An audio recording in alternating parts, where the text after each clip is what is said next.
मध्य पूर्व के तनाव ने सिर्फ तेल ही नहीं आपकी थाली को भी महंगा कर दिया है।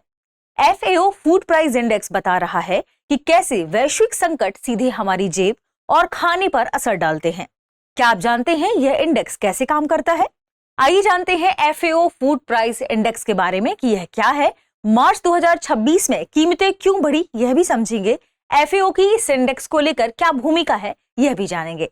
फूड एंड एग्रीकल्चर ऑर्गेनाइजेशन यानी FAO द्वारा जारी किया गया फूड प्राइस इंडेक्स एक महत्वपूर्ण सूचकांक है जो दुनिया भर में खाद्य वस्तुओं की कीमतों में मासिक बदलाव को मापता है। यह अंतर्राष्ट्रीय बाजार में खाद्य वस्तुओं की कीमतों को मापता है और इस इंडेक्स में मार्च के बारे में बताया गया है कि मार्च में यह 128.5 अंक पर पहुंच गया, जो फरवरी से 2.4% ज्यादा है।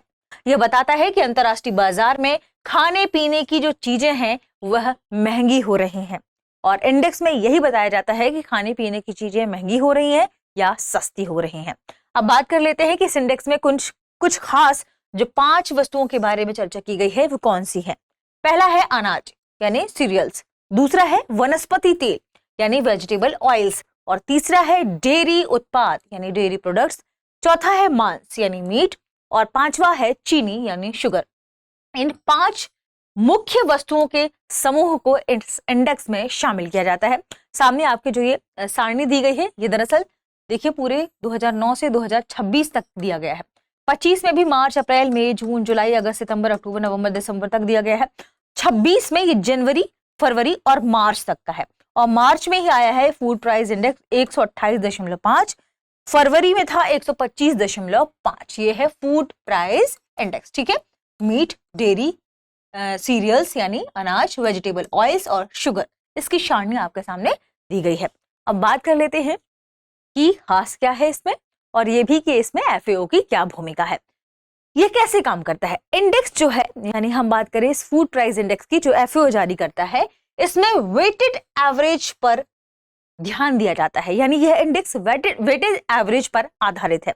अब आप पूछ सकते हैं वेटेड एवरेज क्या है, यानी जब सभी चीजों को बराबर महत्व नहीं दिया जाता बल्कि कुछ को ज्यादा और कुछ को कम महत्व दिया जाता है, तब कहा जाता है कि इसे वेटेड एवरेज के आधार पर हम देखते हैं या मापते हैं। और FAO में हर वस्तु का योगदान बराबर नहीं होता है, यानी अनाज, तेल, डेयरी प्रोडक्ट इन सभी का बराबर योगदान नहीं है। जिन वस्तुओं का वैश्विक व्यापार ज्यादा है उन्हें ज्यादा वेटेज मिलता है, इसलिए इसे कहा जाता है कि यह वेटेज एवरेज पर आधारित है।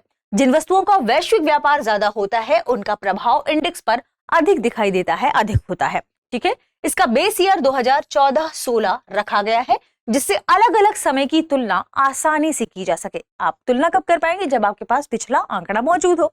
तो 2014-16 इसे बेस ईयर रख के और 2000 अभी इसके 25-26 के बारे में बताएगा। जब मंथ की बात की जाती है तो पिछले मंथ से अभी कितना बढ़ गया है इसके बारे में भी चर्चा की जाती है, ध्यान रखिएगा। मार्च 2026 में कीमतें क्यों बढ़ी, सवाल यहाँ पर है। हम सभी देख रहे हैं मिडिल ईस्ट में काफी तनाव चल रहा है, टेंशन की स्थिति है जिसे हम वेस्ट एशिया भी बोलते हैं। तो मध्य पूर्व में बढ़ते तनाव यानी जियोपॉलिटिकल टेंशन के कारण तेल की कीमतें बढ़ी हैं और इन तेल की कीमतों के बढ़ने से क्या हुआ, तेल महंगा हुआ और तेल महंगे होने से उत्पादन लागत बढ़ गई, परिवहन लागत महंगी हो गई और सप्लाई चेन प्रभावित हुई है। यह हमने कई बार पढ़ा है, ठीक है। अगर हम अनाज की ही बात करें, ऑयल बढ़ गया, ऑयल महंगा हो गया तो अब अनाज वहां पर जो किसान काम कर रहे हैं उनके लिए आवाजाही सब वाहनों के माध्यम से होती है, तो उनकी उत्पादन लागत क्या हो गई, बढ़ गई, क्योंकि बीज की सप्लाई होती है, आना जाना, बुवाई, ये सब चीजें होती हैं। तो सप्लाई लागत, आप कह सकते हैं परिवहन लागत भी बढ़ गई, उनके उत्पादन की लागत भी बढ़ गई। तो इस वजह से सारी चीजें क्या हो गई, महंगी होती जा रही हैं। इसलिए खाद्य कीमतों में भी बढ़ोतरी देखने को मिली है। अगर हम किसानों की बात करें तो वहां पर फूड एग्रीकल्चर की बात करें तो वो भी क्या हो गया, महंगा हो गया। बात करते हैं FAO की, इसमें क्या भूमिका है। FAO यानी फूड एंड एग्रीकल्चर ऑर्गेनाइजेशन, ठीक है।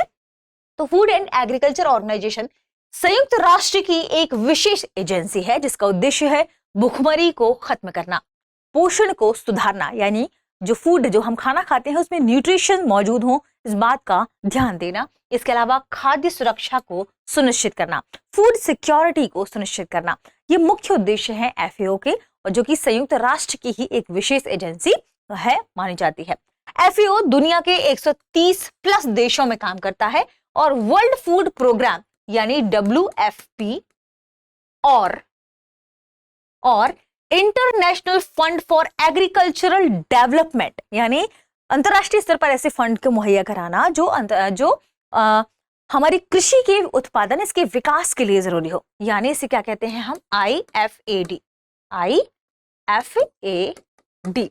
जैसी संस्थाओं के साथ मिलकर काम करता है। तो अंतरराष्ट्रीय स्तर पर, वैश्विक स्तर पर फूड को लेकर, भूखमरी को खत्म करने को लेकर, पोषण को लेकर FAO काम कर रहा है। FAO फूड प्राइस इंडेक्स हमें यह समझने में मदद करता है कि वैश्विक स्तर पर खाद्य कीमतों पर युद्ध, तेल की कीमतें और अन्य बाहरी झटकों का कितना प्रभाव पड़ता है।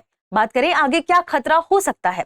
अगर यह संघर्ष जो मिडिल ईस्ट में चल रहा है वो 40 दिन को भी ज्यादा क्रॉस कर लेता है और आने वाले समय में और बढ़ता है तो लागत और बढ़ सकती है।